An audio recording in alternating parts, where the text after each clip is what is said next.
Bonjour à tous et bienvenue à notre réunion nommée Pourquoi la Chine n'est pas impérialiste, une analyse marxiste de l'initiative Belt and Road ou Salto et Route. Hans-Peter a écrit ce discours en anglais et je l'ai traduit à l'aide d'un outil de traduction. Je vais donner la présentation aujourd'hui pour la tendance bolchevique en français et je vais parler pour environ 40 minutes. Après la présentation, il va y avoir une discussion dans laquelle tout le monde peut participer. En fait, mon français est un peu limité. Est-ce qu'il y a quelqu'un qui peut peut-être traduire entre anglais et français pour la discussion? Question est... Oui? Merci beaucoup. Oui? Mieux que moi, probablement. Merci. Ok. Alors que la guerre s'oriente vers une défaite décisive de l'Ukraine, pays mandataire de l'OTAN, face à la Russie capitaliste dépendante, les puissances impérialistes mondiales ont multiplié les provocations à l'encontre de la Chine. Ces provocations sont devenues de plus en plus hystériques et sont partagées par la plupart, sinon tous les partis bourgeois au sein de l'establishment impérialiste, de Washington et Ottawa à Londres, Berlin et Paris et jusqu'à Tokyo et Canberra. Aux États-Unis, les administrations Trump et Biden n'avaient aucune divergence sur le fait de contenir la Chine. Elles ne différaient que sur la question de savoir s'il fallait s'en prendre immédiatement à Pékin ou faire d'abord un détour par Moscou. Les efforts des impérialistes comprennent ce qu'ils décrivent comme un coulant de bases militaires américaines autour des frontières de l'Empire du Milieu. Sous le prétexte de défendre les droits de l'homme, ils soutiennent des djihadistes au Xinjiang, les provocations de la marine américaine pour la liberté de navigation en mer de Chine méridionale, le soutien aux groupes capitalistes restaurateurs à Hong Kong, l'armement de Taïwan et le soutien au Parti démocratique des peuples, malgré l'adhésion nominale de Washington et de ses alliés européens et australasiens à la politique d'une seule Chine, qui reconnaît que Taïwan est une province dissidente de la République populaire de Chine. Cette approche conflictuelle des États-Unis et de les alliés à l'égard de la Russie, de la Chine et de l'Iran est motivée par la crainte de perdre la position hégémonique dans l'économie mondiale. Et tandis que la Russie construit sa propre armée depuis 2008 sur la base d'une économie essentiellement basée sur l'extraction des ressources, la République populaire de Chine, que les trotskistes considèrent comme un État ouvrier déformé, est apparue comme le concurrent le plus redoutable. Depuis la crise capitaliste mondiale de 2008, l'économie chinoise n'a cessé de croître, contrairement aux économies impérialistes. Malgré des ralentissements récents dus à ces mesures anti-Covid strictes, son taux de croissance fait honte à celui des États-Unis, de l'Allemagne ou du Japon. Jude Woodward a commenté en 2017 que les 7 années à partir de 2007, la Chine a connu une croissance de 80,5% contre 7,3% pour les États-Unis, 0,6% pour le Japon et 5,2% pour l'Allemagne. Alors, dire que la croissance de la Chine ralentit, mais ne pas noter que la croissance totale de la Chine a été plus de 10 fois supérieure à celle des États-Unis depuis 2007, déforme la vérité. Alors que tous les pays capitalistes s'attaquent sans relâche au niveau de vie de la classe ouvrière pour tenter d'enrayer la chute mondiale des taux de profit, la Parti communiste chinois, PCC, a mis en place des programmes de croissance des salaires et de lutte contre la pauvreté. Cette combinaison de croissance économique et d'amélioration du bien-être des travailleurs est facilitée par le fait que le cœur de l'économie chinoise reste la propriété collectivisée, à laquelle le PCC donne la priorité sur le maintien de la paix sociale en accordant aux travailleurs un revenu régulier et d'autres avantages sociaux, plutôt que sur la maximisation des profits. Malgré l'ouverture progressive de l'économie chinoise depuis les réformes de Deng, le PCC maintient toujours un contrôle étroit sur les investissements étrangers et le secteur capitaliste national en pleine croissance, au grand dam des impérialistes qui espéraient qu'une classe capitaliste indigène se serait révélée capable de renverser le PCC et de privatiser les industries nationalisées au cœur de l'économie chinoise au profit des investisseurs de Wall Street, Londres et Francfort. Non seulement ce rêve d'une réédition de la soumission néocoloniale de Chine ne s'est pas réalisé, mais aujourd'hui, les républiques populaires posent un sérieux défi économique aux pays impérialistes occidentaux et à leur ordre international fondé sur les règles. Ce n'est pas seulement l'expansion économique intérieure de la Chine qui provoque la panique dans le monde capitaliste avancé, c'est aussi son initiative Ceinture et Route, the Belt and Road Initiative, en anglais, l'abri, qui s'est avéré un défi à la domination impérialiste des pays semi-coloniaux longtemps soumis à une exploitation effrénée par les centres impérialistes, imposée par un changement de régime pour ceux qui agissent de manière indépendante. Les médias grand public occidentaux, qui ont traditionnellement présenté le siècle et demi passé d'esclavage financier des pays capitalistes dépendants et semi-coloniaux aux mains du Fonds monétaire international et la Banque mondiale comme une aide à leur développement, sont maintenant pleins de dénonciations de la récente initiative chinoise Ceinture et Route comme étant une diplomatie du piège de la dette. Divers pseudo-marxistes de gauche occidentaux se font l'écho des condamnations des appétits prétendument impérialistes de la Chine. L'économie chinoise s'est développée à un rythme sans précédent dans l'histoire et a rapidement comblé le fossé technologique avec l'Occident. Les estimations de son statut relatif varient. Certains universitaires marxistes la placent au niveau des membres les plus faibles de l'UE, comme la Grèce et le Portugal, tandis que l'Institut australien de politique stratégique, ardemment xénophobe, a récemment affirmé que la République populaire avait dépassé les États-Unis dans 37 des 55 technologies clés. Dans l'ancienne Asie centrale soviétique, c'est la Chine et non la Russie qui est devenue le pays le plus important de la région en termes de commerce, d'investissement et de construction d'infrastructures. Aujourd'hui, l'Empire du Milieu est le premier investisseur en Afrique en termes monétaires et le quatrième en Amérique latine et en Asie du Sud-Est. Mais cette extension mondiale ne s'accompagne pas d'une puissance militaire. À ce stade, la Chine n'est capable de projeter une puissance dure qu'au niveau local, et non au niveau mondial comme les États-Unis. En 1978, le PCC s'est lancé dans des réformes de marché, tout en laissant intact le cœur de l'économie d'État.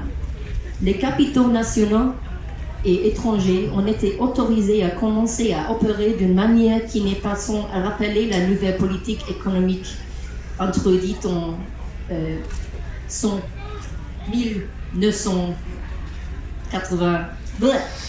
1921 en Union soviétique. La bureaucratie stalienne du PCC était prête à permettre à une grande partie de la classe ouvrière nationale d'être employée par des multinationales occidentales prédatrices en échange de la possibilité d'accéder à la technologie moderne. Cette approche s'est avérée extrêmement fructueuse et les progrès économiques spectaculaires de la Chine ont permis à des centaines de millions de personnes de sortir de la pauvreté absolue même si cela s'est fait au prix de l'exploitation brutale de plusieurs dizaines de millions de travailleurs. 20 ans après l'introduction de ces mécanismes de marché capitaliste, le successeur de Deng Xiaoping, Jiang Zemin, a proclamé la nécessité pour les entreprises chinoises de sortir. Cela a conduit à une explosion des investissements chinois à l'étranger entre 2005 et 2016. Toutefois, contrairement aux entreprises occidentales, motivées par la maximisation des profits dans le pays ou à l'étranger, l'expansion économique de la Chine à l'étranger a pour l'essentiel été motivée par les considérations politiques. En 2006, le Conseil d'État chinois a identifié quelques priorités pour les investissements à l'étranger. L'achat de matières premières ainsi que la promotion de l'exportation de services, d'équipements et de technologies dans les domaines où la Chine est compétitive. Les projets d'infrastructure de l'initiative Centaure et Route impliquent la vente de services de construction, la modèle ingénierie, approvisionnement de construction et PC. En outre, le PCC a donné la priorité à l'investissement dans les technologies internationales. En réponse au licenciement massif dans le secteur privé des biens d'exportation à la suite de la crise financière mondiale de 2008, Pékin a investi massivement dans l'expansion des infrastructures, ce qui inclut la création d'industries produisant des instruments pour la construction de lignes ferroviaires, de routes, de tunnels et des ponts. Bien que cela ait permis de créer des emplois pour des millions de chômeurs, les produits fabriqués étaient plus nombreux que ceux qui pouvaient être utilisés de manière efficace. L'initiative Centaure et Route a permis d'utiliser ces stocks grâce à la promotion des investissements et du commerce international. L'activité économique extérieure de la Chine a également contribué à générer de la bonne volonté et des liens économiques avec de nombreux pays semi-coloniaux afin de contrebalancer la campagne impérialiste agressive menée par les États-Unis pour contenir la Chine. Dans son documentaire The Coming War on China, la guerre à venir contre la Chine, John Pilger met en lumière un exercice militaire de 2011 au cours duquel les forces navales des États-Unis et de leurs alliés se sont entraînés à fermer la principale route commerciale de la Chine à travers l'océan Indien et la mer de Chine méridionale. La principale route terrestre traversant le Xinjiang, qui relie la République populaire à l'Asie centrale, au Moyen-Orient et à l'Europe, a également été la cible d'ingérence impérialiste. La brique de la Chine, qui vise à promouvoir le développement économique ainsi que les routes commerciales avec les voisins immédiats et au-delà, est conçue pour déjouer les tentatives impérialistes d'isoler la Chine du commerce avec le monde extérieur. Les entreprises État chinoises représentent 75% de l'ensemble des investissements chinois à l'étranger. Les projets entrepris par des capitaux privés chinois sont généralement de bien moindre envergure que ceux des entreprises d'État. Quelques grandes entreprises privées chinoises comme Huawei peuvent rivaliser avec succès sur les marchés semi-coloniaux parce qu'elles peuvent vendre moins cher que leurs concurrents des pays impérialistes. Mais la grande majorité des capitalistes chinois sont de petite taille et ne sont pas beaucoup plus avancés technologiquement que de nombreuses entreprises des pays d'accueil semi-coloniaux. De nombreuses petites entreprises s'aventurent à l'étranger pour échapper aux barèmes salariaux plus élevés et aux réglementations environnementales plus strictes de la Chine qui réduisent les bénéfices. Elle trouve plus facile de survivre dans les pays africains où les mesures de protection de l'environnement sont moins nombreuses. Dans de nombreux cas, elles deviennent des entreprises africaines et non chinoises et coupent les liens avec le pays d'origine. La plupart des gros titres négatifs sur les entreprises chinoises à l'étranger sont le fait d'entreprises privées dont les propriétaires sont mus par les mêmes impératifs de maximisation des profits que les entreprises impérialistes et partagent leur manque d'intérêt pour les droits des travailleurs ou l'environnement. Il est arrivé que les ambassades chinoises interviennent pour mettre au pas des entrepreneurs dont les activités menacées de compliquer les relations entre la République populaire et le pays d'accueil. Certaines entreprises chinoises opèrent dans des zones économiques spéciales, souvent créées par des entreprises États chinoises à la demande de gouvernements africains désireux de reproduire le miracle économique chinois. Dans ces zones, les entreprises chinoises finissent généralement par devenir des sous-traitants de multinationales occidentales, ce qui signifie des marges bénéficiaires très réduites. Bien qu'ils ne soient pas plus inoffensifs que les entreprises impérialistes, les capitaux privés chinois n'ont pas l'envergure et le poids commercial de leurs concurrents occidentaux et ne sont donc pas en mesure de super-exploiter le monde semi-colonial de manière significative. Pourtant, le capital privé chinois génère plus de profits à l'étranger que les entreprises d'État, bien plus importantes qui dominent l'investissement étranger chinois. Loin d'être une nouvelle puissance impérialiste s'appropriant les super-profits des pays néocoloniaux, la République populaire est soumise à un taux d'exploitation par le capital étranger bien plus élevé que celui que ces entreprises tirent de leurs investissements à l'étranger. Les entreprises États chinoises ne sont pas essentiellement motivées par la recherche du profit. Un pourcentage important d'entre elles ne sont pas rentables et ne sont maintenues à flot par l'État que parce qu'elles sont considérées comme socialement utiles en fournissant des emplois et des services sociaux à une partie de la population. Les entreprises d'État servent également d'utiles pour les plans de développement économique national du PCC. Elles forment le noyau collectivisé de l'économie nationale chinoise et exécutent les directives, les planificateurs de l'État.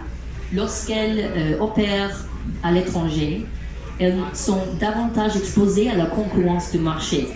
De nombreux dirigeants d'entreprises États hésitent à investir dans un environnement économique inconnu à l'étranger et doivent être poussés à franchir le pas.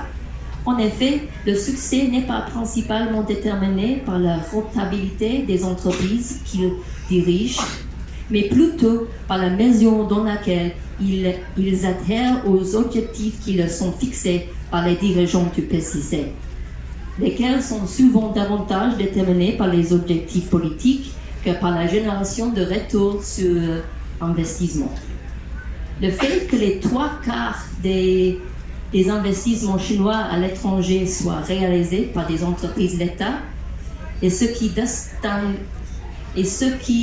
distinguait la mondialisation aux caractéristiques chinoises de la super-exploitation impérialiste. Deux banques États chinoises, la Banque d'import-export, Exim Bank, et la Banque de développement de Chine, CDB, financent des projets d'infrastructures à l'étranger, notamment des chemins de fer, des autoroutes et des centrales électriques. Ces prêts ne sont assortis d'aucune condition, si ce n'est la reconnaissance de l'appartenance de Taïwan à la Chine, la politique de la Chine unique. Ce que même le département d'État américain reconnaît officiellement. Les prêts de l'Exim Bank et de la CDB ne sont liés à aucun autre engagement politico-économique, contrairement au Fonds monétaire international, FMI, et à la Banque mondiale, qui subordonnent le financement à la mise en œuvre de programmes de privatisation et à la pénétration des marchés semi-coloniaux par les multinationales impérialistes. Les tristement célèbres programmes d'ajustement social du FMI ont ravagé pratiquement tous les pays où ils ont été mis en œuvre en ouvrant ces nations moins développées à la concurrence des entreprises étrangères.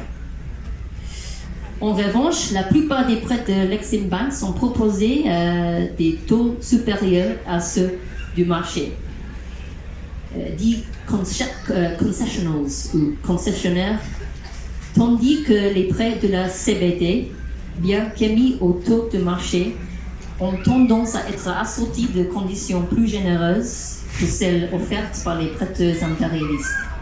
Lorsque les pays éprouvent les difficultés à respecter le calendrier de paiement, les banques chinoises renégocient souvent les conditions et prolongent la période de remboursement. Contrairement au FMI et à la Banque mondiale, qui refusent de prêter aux pays lourdement endettés, les banques d'État chinoises sont prêtes à financer des projets susceptibles de générer des bénéfices, mais même si ce n'est pas à court terme. Cela permet aux pays semi-coloniaux de se développer économiquement dans le cadre du capitalisme mondial. L'ampleur des prêts chinois à l'échelle internationale a été suffisante pour modifier le comportement des financiers impérialistes. L'initiative de recherche Chine-Afrique de l'université américaine Johns Hopkins a noté que le FMI devait améliorer les conditions qu'il offrait afin de rivaliser d'influence avec les emprunteurs du Sud. Les grands médias occidentaux ont abondamment raconté que Pékin pratiquait la diplomatie du piège de la dette à l'égard des pays semi-coloniaux, en accordant des prêts qui, en cas de défaut de paiement, déclenchaient une prise de contrôle de projet par la Chine. Mais il n'y a tout simplement aucune preuve à l'appui de ces affirmations. Le cas généralement cité est celui de la construction du port sri-lankais de Lombanota,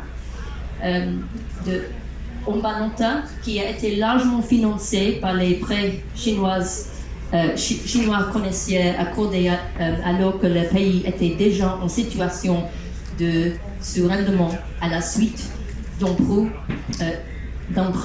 antérieurs au prix du FMI. Lorsque le gouvernement sri-lankais s'est trouvé dans l'incapacité d'honorer ses paiements, un accord a été négocié pour permettre à une société privée chinoise de louer le port pour 99 ans, à condition qu'il ne soit pas utilisé à des fins militaires. Dans certains cas, les prêts chinois font partie d'un ensemble de contrats d'ingénierie,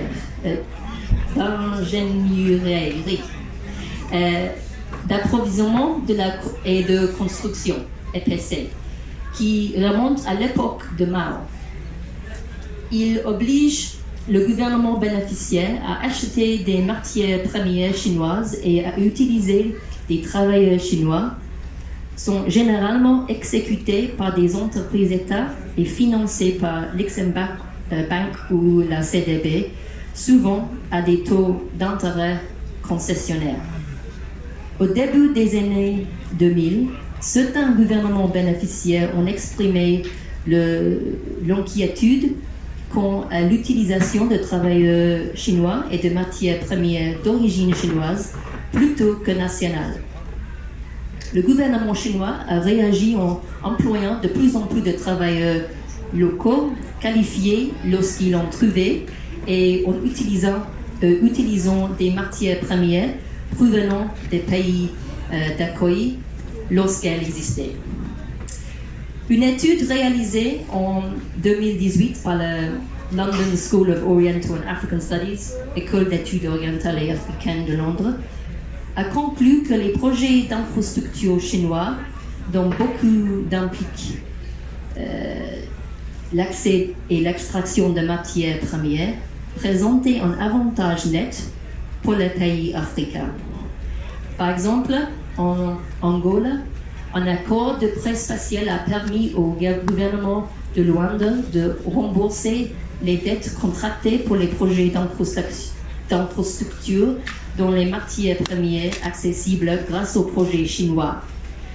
Dans de nombreux cas, les pays d'accueil ont également reçu de l'aide pour créer ou développer des industries locales chargées de fournir des matériaux pour les projets de construction et pour améliorer la qualification de leur main-d'œuvre nationale.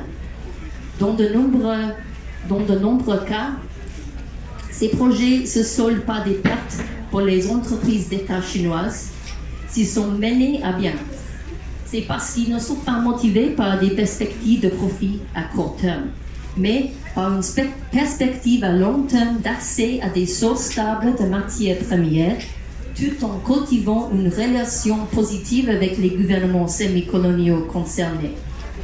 Comme la note l'universitaire américain et xénophobe Tom Miller dans son compte rendu de l'initiative Centaure et Ruth, les responsables chinois s'attendent à perdre 80% de leurs investissements au Pakistan, 30% en Asie centrale et 50% au Myanmar.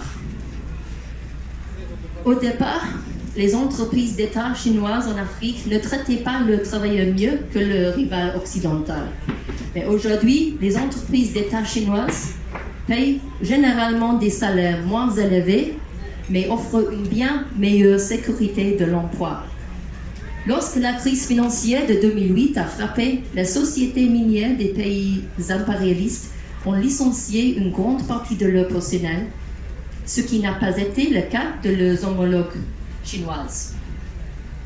Selon une étude réalisée en 2016 par l'Institut international britannique pour l'écologie et le développement, les entreprises d'État chinoises offrent généralement des avantages tels que les repas et les logements gratuits à leurs travailleurs et s'engagent régulièrement dans les projets communautaires, notamment la construction de crèches et d'écoles primaires et le forage de puits. Les entreprises d'État chinoises étaient initialement hostiles aux tentatives de syndicalisation, mais au fil du temps, elles sont devenues plus enclines à tolérer les syndicats et à adhérer à la réglementation du travail. L'un des principaux objectifs de Pékin en Afrique est de s'attirer les faveurs des États-Unis en contribuant positivement au développement économique, en particulier dans les pays les plus pauvres de l'hémisphère sud. Même si cela tend à réduire certaines des formes les plus flagrantes d'exploitation par les entreprises impérialistes, les entreprises d'État chinoises ne sont pas engagées dans la promotion du pouvoir de la classe ouvrière ou dans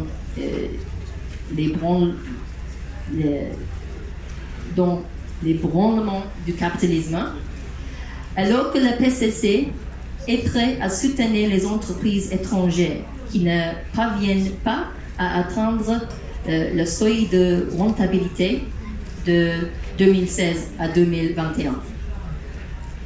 Les investissements étrangers chinois ont été réduits de moitié en raison de la loi chinoise sur les investissements étrangers qui visait principalement à réduire la fuite des capitaux et le blanchiment d'argent par les capitaux privés. La République populaire n'est pas une nouvelle puissance impérialiste qui tente de tirer parti de sa puissance économique et militaire pour extraire de la valeur des pays moins développés. Si les investissements à grande échelle de la Chine à l'étranger sont destinés à soutenir son économie nationale, Cela se fait dans la plupart des cas en contribuant au développement économique des pays bénéficiaires, contrairement aux interactions économiques impérialistes avec les pays semi-coloniaux qui impliquent généralement le rachat d'actifs existants ou la création de nouveaux actifs dans le but de générer des flux de revenus contenus pour le capital financier étranger. Le contraste frappant entre l'empreinte économique de la Chine dans le monde en développement et celle des multinationales nord-américaines, européennes, japonaises et australasiennes a amené les régimes capitalistes dépendants à se tourner vers la Chine et dans une moindre mesure vers la Russie. Le succès de la Chine dans l'établissement d'un accord de pays provisoire entre l'Iran et l'Arabie saoudite, qui a longtemps été le pilier de la puissance américaine au Moyen-Orient, ainsi que l'intervention réussie de l'Iran et de la Russie pour soutenir le régime basiste syrien contre les efforts de changement du régime financé par Washington, représente un tournant majeur dans la géopolitique mondiale. Contrairement à la grande majorité de la gauche révolutionnaire occidentale, autoproclamée qui assimile la Chine et la Russie aux prédateuses impérialistes, dont certains vont jusqu'à soutenir les interventions démocratiques de leurs propres impérialistes, la majorité des peuples du Sud mondial considèrent la guerre impérialiste par procuration de l'OTAN contre la Russie en Ukraine comme un tremplin dans une stratégie qui vise à contenir puis à faire reculer la révolution sociale de 1949 de la Chine qui a créé la République populaire. Lors de sa récente visite en République démocratique du Congo, le président Emmanuel Macron a appris que l'initiative chinoise Centaure-Hérode est considérée comme largement préférable aux prédations de l'impérialisme français dans la région. En 1939, le grand révolutionnaire russe Léon Trotsky a déclaré « L'impérialisme coercitif des nations avancées ne peut exister que parce qu'il existe sur notre planète des nations arriérées, des peuples opprimés, des pays coloniaux et semi-coloniaux. La lutte des peuples opprimés pour l'unification nationale et l'indépendance nationale est doublement progressiste, car d'une part, elle prépare des conditions plus favorables à leur propre développement et d'autre part, elle porte atteinte à l'impérialisme. Il en résulte en particulier que dans la lutte entre une république démocratique impérialiste civilisée et la monarchie barbare et arriérée d'un pays colonial, les socialistes seront complètement du côté du pays opprimé, malgré sa monarchie et contre le pays oppresseur, malgré sa démocratie. Bien que nous reconnaissions les contributions positives nettes de l'État ouvrier déformé chinois au développement économique mondial, il n'existe aucun moyen de transformer l'ordre capitaliste mondial qui est par nécessite rouge de dents et de griffes en une machine harmonieuse pour le développement humain. Cela ne peut être réalisé que par la création d'une planification intégrée socialiste mondiale qui nécessite l'élimination de l'impérialisme par une série de révolutions communistes dans le monde entier. C'est la seule façon de développer la planète conformément aux besoins de la classe ouvrière internationale et des centaines de millions de paysans pauvres et déplacés, tout en commençant à inverser les énormes dégâts causés par la main invisible et l'environnement qui est le substrat de la survie de l'humanité. C'est un gauchiste, tout en défendant la Chine et la Russie contre les empiètements et les attaques impérialistes, se font des illusions sur le fait que la projection d'une ère de multipolarité harmonieuse après la fin de l'hégémonie américaine et de ses diverses institutions, OTAN, FMI, Banque mondiale, OMC, conduira plus ou moins automatiquement à un développement pacifique, socialiste, dans le monde capitaliste semi-colonial. Les programmes d'armement de nombreux pays impérialistes et les tensions inter-impérialistes croissantes, causées par la perspective imminente d'une défaite de l'OTAN en Ukraine, peut être mise en évidence de la manière la plus dramatique par le dynamitage américain de pipelines Nord Stream, démontre que de telles notions d'une nouvelle ère potentielle d'égalité et de stabilité internationale ne sont rien d'autre que des illusions. Les limites de l'abri de Pékin en termes de développement économique mondial sont imposées par le fait qu'elle est conçue comme restant fermement dans le cadre du capitalisme mondial. Les tensions entre les entreprises d'État chinoises et le mouvement syndical dans de nombreux pays hôtes, ainsi que les cas de non-respect de la législation du travail des États hôtes, reflètent le fait que le PCC est une bureaucratie stalinienne qui ne s'engage pas fondamentalement à libérer la classe laborieuse de l'exploitation capitaliste, mais à sauvegarder sa propre position privilégiée. Bien que l'abri ait fourni des formations, des emplois et des revenus en masse du Sud global, les travailleurs doivent encore lutter contre leurs patrons, y compris les Chinois, et bien sûr contre le propre gouvernement bourgeois, pour gagner de nouveaux acquis et défendre ceux gagnés dans le passé. L'abri n'est pas en mesure de transcender les irrationalités du système capitaliste mondial d'inégalité et d'oppression. Au mieux, il peut en améliorer certains aspects pour certains travailleurs dans certaines régions. Elle ne peut pas non plus éradiquer l'impulsion fondamentale des puissances impérialistes mondiales à lutter pour accroître leur richesse et leur influence aux dépens de leurs rivaux, ni leur engagement profond à renverser les acquis sociaux de la révolution sociale chinoise de 1949. La survie future de l'humanité nécessite la victoire de la révolution socialiste mondiale, qui était l'objectif pour lequel l'internationale communiste a été créée sous la direction de Lénine, immédiatement après la révolution sociale victorieuse d'octobre 1917, qui a créé le premier État ouvrier du monde.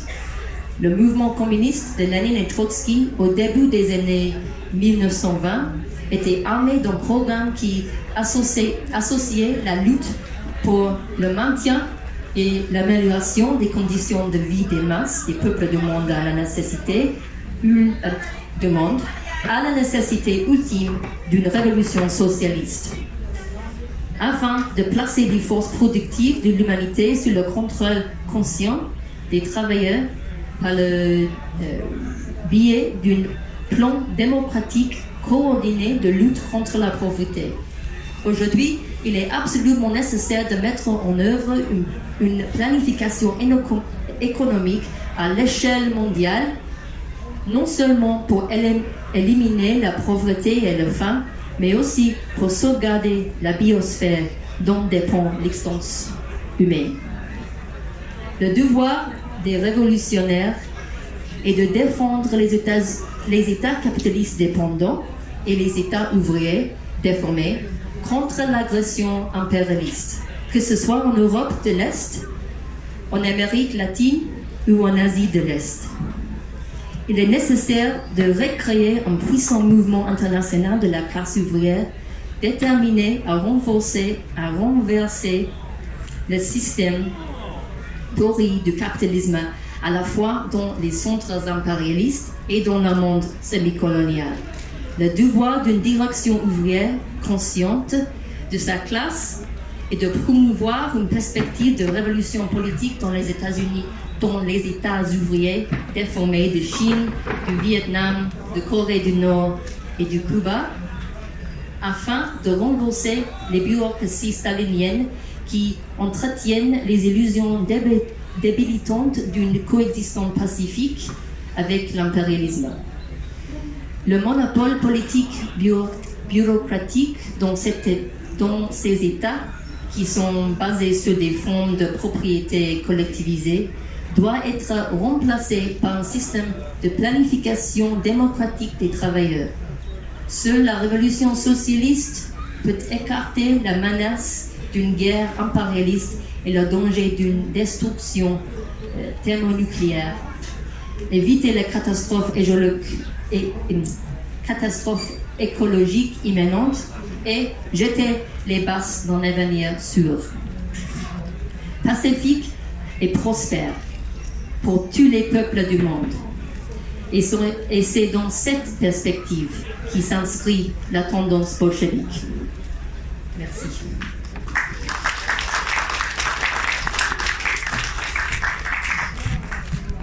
Just 40 minutes. Ok, maintenant on va aller à la discussion et au débat. Et pour que tout le monde puisse parler, ne pas dépasser mais peut-être 2 ou 3 minutes, s'il vous plaît, par intervention. Et Hans-Peter et moi-même répondre aux questions, etc. Et peut-être les traductions, ou les traductions. Oui, si tu peux. Merci.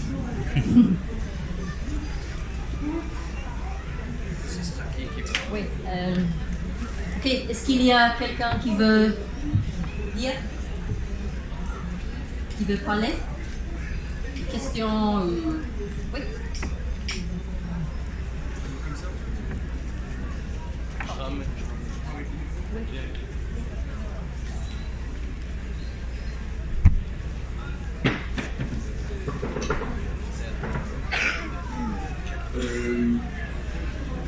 Oui, non, je voulais dire, là j'ai l'impression quand vous parlez de Plus fort. Ah, oui. Vous parlez de la Chine, enfin ils font des investissements. Finalement, on pourrait parler d'un capitalisme d'État qui a une vision plus planifiée de ce capitalisme, qui investit à long terme, c'est-à-dire contrairement aux entreprises multinationales européennes, américaines, qui investissent dans des logiques de court terme, le FMI qui endette directement des pays, la Chine, ils ont une vision plus de long terme, on pourrait dire.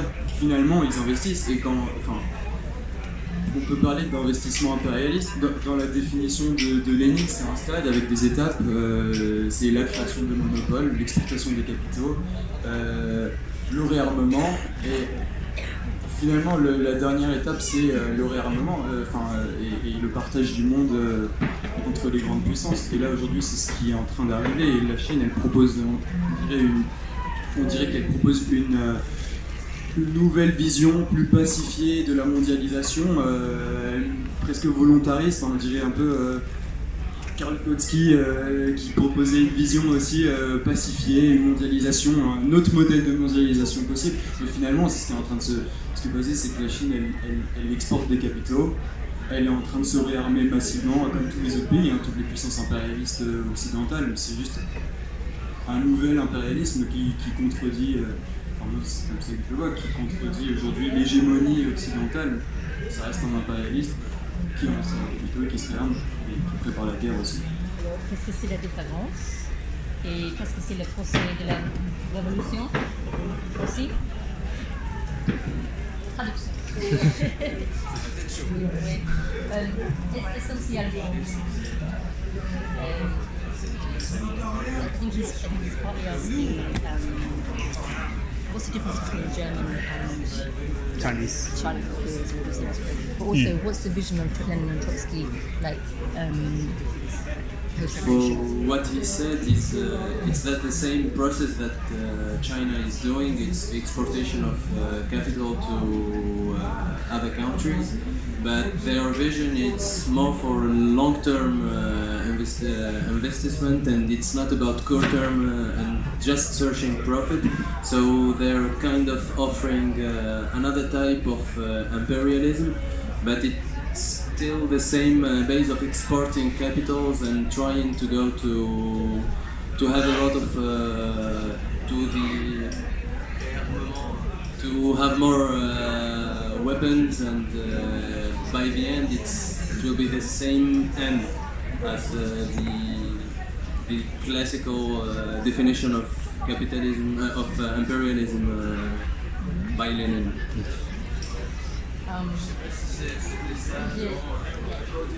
Court et long terme, mais c'est la même chose. Do you want to answer it? No, and then... let's take other people. Okay. Plus de questions et points, et puis peut-être un sommaire. Merci.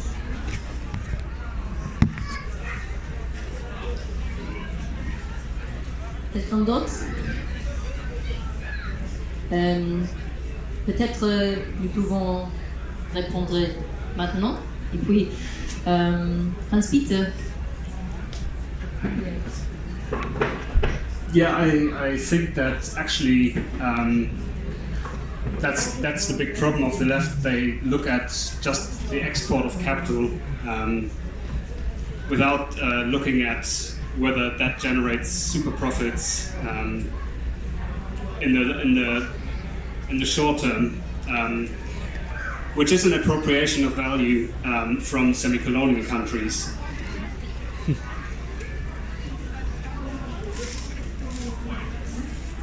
Le problème de la gauche jusqu'à maintenant, la nouvelle gauche, c'est... J'ai peur. Et aussi... Can you repeat? To understand imperialism as just the export of capital, regardless of whether it accrues super profit, which is again taken away from the development of the semi-colonial world and to the benefit of the capitalist class in the imperialist countries.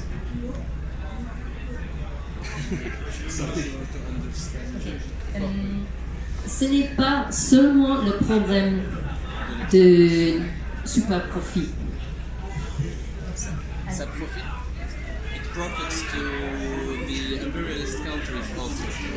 Oui, les profits pour les pays impérialistes, c'est différent de l'existence des États ouvriers déformés. Il n'y a pas de profit. Il n'y a pas de profit court ou long terme. C'est seulement des petits capitalistes qui ne sont pas vraiment chinois. C'est étranger. Et aussi, comme j'avais dit, les Chinois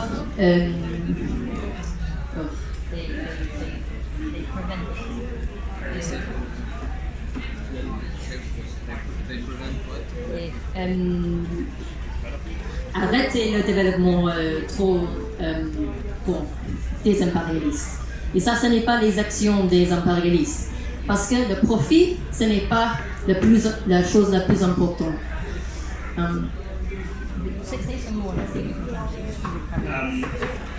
A good sign of this is the passing of the foreign investment law in 2017, which cut Chinese foreign investment by half of its state in 2016 within 5 years. C'est les lois d'investissement internationaux qui ont changé en 2017 et qui ont pas mis en faveur la Chine, et ils l'ont coupé des investissements mondiaux avec le reste des autres pays. So if China, or if Chinese capital or the CCP, which I don't think can be described as capitalists in any really meaningful term, really was interested in super exploiting, even in the long term, the semi-colonial world, why would they pass a law that effectively just reduces their foreign investment, regardless even of whether it creates profit or not? Pourquoi passer cette loi? Il se demande du coup si c'est encore un pays capitaliste comme on le voit dans les grands pays, pourquoi ils vont faire passer une loi qui réduit leur profit à eux et selon les investissements internationaux. Et du coup on peut pas les considérer en tant que pays impérialiste, c'est ça la conclusion, je pense.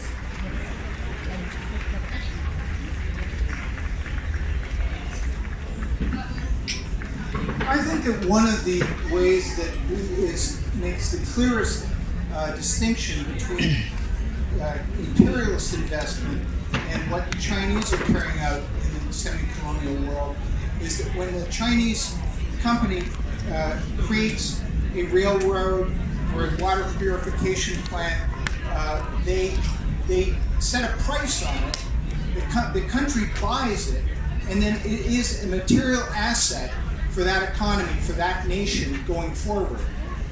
The way the imperialists work is they build a railroad or they build a water plant and they bill you continually. It's a continued flow of value back to Wall Street or the City of London or wherever that large banking institution is set up. So the Chinese have a different objective. They want to develop access to raw materials. They'll build a railroad, they'll build a port, and the country which they are investing in can buy that asset with the materials that get extracted as a result of having constructed that infrastructure. That's a qualitatively different form of development, and it doesn't in any way correspond to imperialism as Lenin explained it. Pour distinguer entre la manière dont les pays impérialistes essayent de...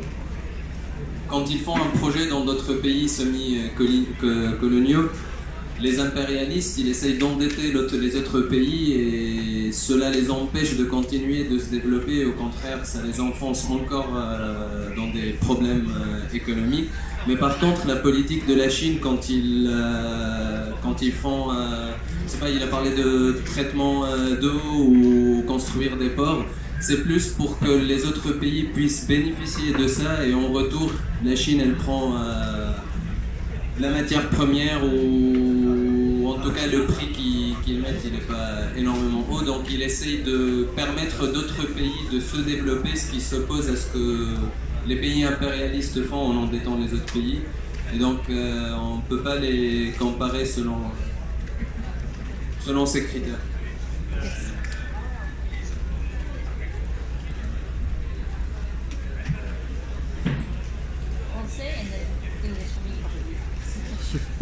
Je pense que la question que tu as posée est très bonne sur le fait que concrètement il est important de définir quelle est la nature de l'État que tu as en face de toi. Et le point principal sur la Chine, c'est que ce n'est pas un pays impérialiste. Parce que le but, c'est pas d'aller chercher le profit, comme elle l'a expliqué, le super profit dans les autres pays pour le ramener. Tu n'as qu'à regarder ce qui se passe avec la France, qui a été un pays colonialiste et impérialiste, qui a ruiné les pays d'Afrique. En valeur nette, on a plus rapporté de richesses d'Afrique qu'on leur en a donné. C'est bien pour ça que maintenant ils comprennent qu'il y a une différence entre garder la puissance, on va dire, colonialiste française, comme le grand frère de la Franc-Afrique, plutôt que d'aller choisir l'initiative de la ceinture et de la Chine, parce qu'ils comprennent la différence. Ça, c'est le premier point que je veux dire. Le deuxième point qui est important, c'est que c'est sur la nature même de l'État que tu comprends quelle est la position qu'un révolutionnaire doit justement avoir. Parce que si on est sur la politique de dire c'est tous des impérialistes, et bien concrètement, sur une question fondamentale comme la question de ce qui se passe actuellement en Ukraine, eh bien on va se retrouver derrière notre propre impérialisme. Parce qu'on va considérer que de toute façon, la Russie c'est aussi une puissance impérialiste. Alors que matériellement, elle ne l'est pas. Elle est bien capitaliste, mais elle n'est pas impérialiste. Donc, il faut, dans toutes les questions fondamentales, se poser la nature de quelle est la vraie nature de l'État qui intervient pour véritablement avoir la vraie nature de la politique que les impérialistes, enfin que les révolutionnaires doivent avoir contre leur propre impérialisme. C'est juste le point que je voulais faire. Merci. Merci. Je crois que ce n'est pas nécessaire à traduire parce que c'est à répondre des questions aussi. Et camarade ici. Oui, donc moi j'interviens pour Lutte ouvrière. Brièvement, c'est pas parce que je partage l'analyse du fait que la Chine c'est pas un État impérialiste. C'est pas parce qu'ils vont pas chercher c'est pas pour les mêmes raisons. Bien évidemment que la bourgeoisie chinoise, parce qu'il y a une classe bourgeoise en Chine, qui a une histoire particulière comme tous les pays, dans tous les pays du monde, chaque bourgeoisie elle a son histoire. Elle ne ressemble pas à la bourgeoisie américaine ni à la bourgeoisie des pays d'Europe, mais elle existe, elle s'est appuyée, elle est adossée à un État qui n'a jamais été un État ouvrier. Il n'y a pas eu de révolution ouvrière en Chine, c'était une révolution bourgeoise qui a donné naissance à un État particulier. Donc, c'est pas un État impérialiste. L'impérialisme, c'est pas simplement l'exportation des capitaux. C'est pas simplement l'exportation des marchandises.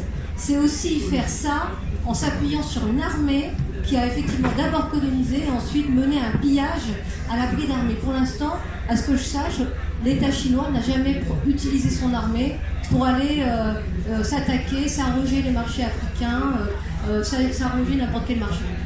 Et pour autant, évidemment qu'ils défendent leurs intérêts, les intérêts de la classe dominante en Chine, à savoir la bourgeoisie chinoise, ses intérêts. Comme tous les États capitalistes du monde, bourgeois du monde, ils ont besoin de matières premières, ils ont besoin de marché. Ils ne vont pas construire la route de la soie et des ports par générosité pour les pays, les peuples des pays où ils vont. Ils exploitent leur propre peuple, ça faut pas oublier de le dire. L'État chinois, la bourgeoisie chinoise, elle fait tout ça sur le dos de la population. C'est pas parce qu'elle c'est pas parce qu'elle a alphabétisé la population, c'est pas parce qu'elle a sorti le pays du sous-développement dans lequel il était, que pour autant c'est pas un État bourgeois. C'est à la fois une bourgeoisie qui défend ses intérêts, mais qui exploite sa propre population et qui a livré sa classe ouvrière, y compris aux pays impérialistes. Ça, c'est à dénoncer. Donc, tout ça, c'est une discussion un peu abstraite, et à chaque fois, il faut se dire, voilà, si j'étais un travailleur chinois, qu'est-ce que je penserais? Qu'est-ce que je dirais? Moi, si j'étais un travailleur en Chine, je me battrais à la fois contre ce système impérialiste, et puis finalement, la bourgeoisie chinoise, qu'elle le veuille ou non, qui est un rouage de l'impérialisme. Et ils sont prêts à s'entendre. Et dans l'histoire, ils l'ont montré à plusieurs reprises. Donc, et ce qui dérange l'impérialisme américain, c'est que eux, ils veulent des États à leur botte. Et c'est pas le cas de la Chine, comme de l'Iran, comme de la Russie, pour des histoires historiques de l'appui qu'ils ont à leur peuple. Mais voilà, donc il faut pas enjoliver la Chine. Il faut savoir exactement ce que c'est. Et c'est un État. Il y a la lutte de classe en Chine. Et nous, on est du côté des opprimés en Chine. Merci. Ok. Nous avons seulement 2 minutes. Peut-être le camarade veut répondre. Ah oui. Ok, tu as 1 minute. Oui.